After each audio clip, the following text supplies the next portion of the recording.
அரசு மற்றும் அரசு உதவி பெறுகிற மாணவர்களுக்கு 6ஆம் வகுப்பிலிருந்து 8ஆம் வகுப்பு வரை உணவு திட்டம்,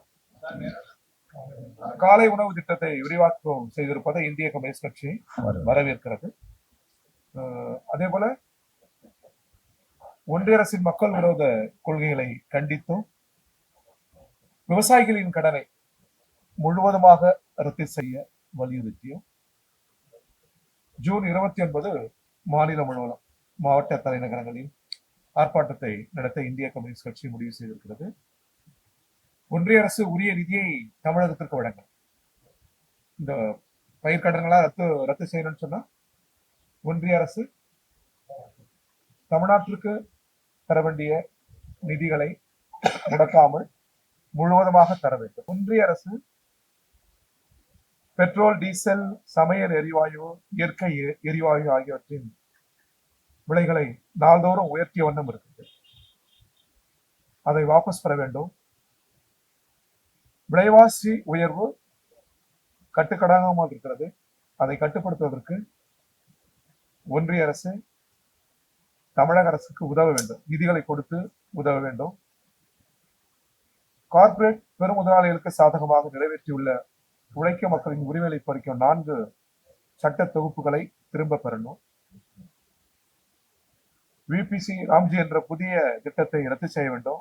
மகாத்மா காந்தி ஊரக வேலை உறுதியளிப்பு திட்டத்தை மேலும் விரிவுபடுத்தி தொடர்ந்து செயல்படுத்த வேண்டும். இவ்வளவு கோரிக்கைகள் எல்லாம் 29ஆம் தேதி நாங்கள் உள்ளடக்கி நடத்த இருக்கிறோம். ஒன்றிய அரசின் தொழிலாளர்கள் சட்ட தொகுப்பை அமல்படுத்த முடியாது என்று கேரளா போல் திட்டவட்டமாக தமிழ்நாடு அரசு அறிவிக்க வேண்டும். முன்னர் கேரள அரசு அறிவித்தது போல் மாநிலத்தில் உரிமையை பறிப்பதோடு மாநிலத்தின் 40% நிதிச்சுமையை ஏற்படுத்தும் வகையில் உருவாக்கப்பட்டுள்ள பிபிசி ராம்ஜி திட்டத்தை அமலாக்க முடியாது என்றும் தமிழ்நாடு அரசு அறிவிக்க வேண்டும். கான்ட்ராக்ட் அவுட் சோர்ஸ் தொழிலாளர்களை நிரந்தரப்படுத்துவோம் என்ற தாவகாவின் தேர்தல் வாக்குறுதியை நிறைவேற்றுவதற்கு முயற்சிக்க வேண்டும், நிறைவேற்ற வேண்டும். எங்கள் கட்சி ஆகஸ்ட் 6ஆம் தேதி தேசிய குழு முடிவிற்கு இணங்க தமிழ்நாடு முழுவதும் கிராமங்கள் தோறும், நகரங்கள் தோறும் ஆகஸ்ட் 6 துவங்கி 15 வரை நடைபயண இயக்கத்தை நடத்திருக்கிறோம். 10 தினங்கள் தமிழ்நாடு முழுவதும் நடைபயண இயக்கத்தை நடத்திருக்கிறோம்.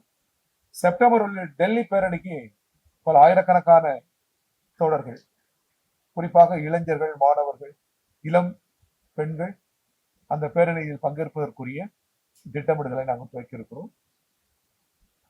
ஹைட்ரோ கார்பன் திட்டத்தை தமிழ்நாடு அரசு தடுக்க வேண்டும். இயற்கை வளம் மீனவர் வாழ்வாதாரத்தை பறிப்பது. எனவே அதில் தமிழக அரசு உறுதியாக இருக்க வேண்டும் என்று நாங்கள் கேட்டுக்கொள்கிறோம். குழந்தைகள், பெண்களுக்கு எதிரான குற்றங்களை தடுக்க கூடுதல் நடவடிக்கைகள் தேவை. அரசு கூடுதலான நடவடிக்கை எடுக்க வேண்டும்.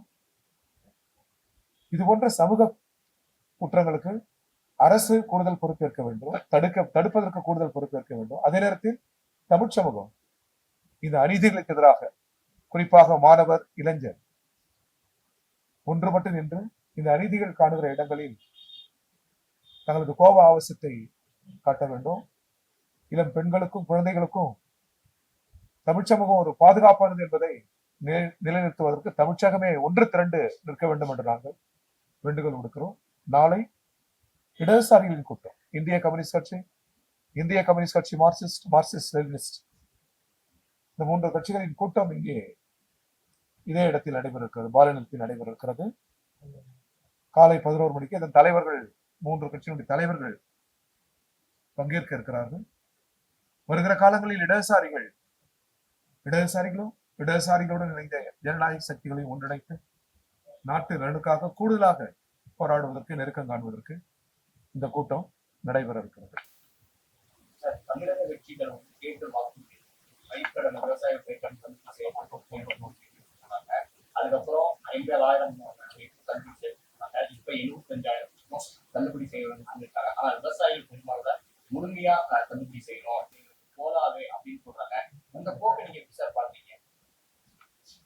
சார், பயிர்க்கடன்கள் கொடுத்த வாக்குறுதி போல் முழுவதுமாக ரத்து செய்ய வேண்டும். விவசாயிகள் வாழ்வியல் ஆதாரம். ஐன்ஸ்டைன் சொல்வது போல் ஒரு துண்டு நிலைத்து வைத்துக் கொண்டு இயற்கையோடு போராடுகிறது. அவர்களுக்கு அனைத்து உதவிகளும் அரசு செய்ய வேண்டியது கடமை.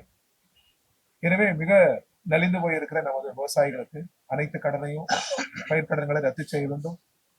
ஒன்றிய அரசு அதற்கு உதவ வேண்டும். புதிதாக வந்திருக்கிற இந்த அரசுக்கு உரிய நிதியை தர வேண்டும்.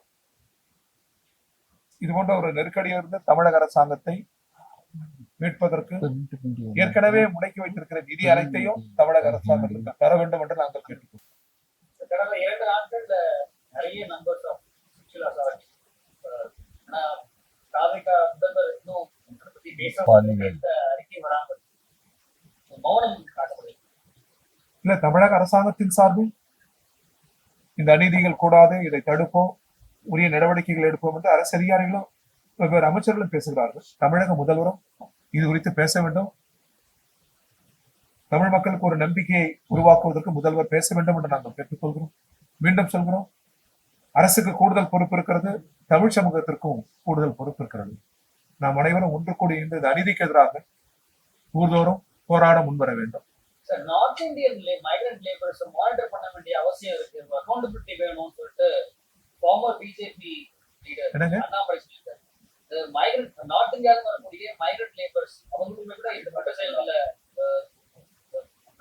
பார்க்க முடியும். ஸோ அவங்க அக்கௌண்டபிலிட்டி வேணும், அவங்களை மானிட்டர் பண்ணணும், கண்காணிக்கணும்னு சொல்லிட்டு ஃபார்மர் பிஜேபி லீடர் அண்ணாமலை சொல்லியிருக்காரு. நிச்சயமா தொழிலாளர்கள் உலகத்தில் தொழிலாளர்களால் எந்த பாதிப்பும் இல்லை. அதிலும் ஏழை எளிய தொழிலாளர்களால் நாட்டிற்கு முன்னேற்றம் தான். ஆனாலும் இது போன்ற குற்ற செயல்கள் நடைபெறாமல் இருப்பதற்கு கூடுதல் கண்காணிப்பு தேவை, கூடுதல் பாதுகாப்பு தேவை என்பதை இந்திய கம்யூனிஸ்ட் கட்சி வலியுறுத்துகிறது.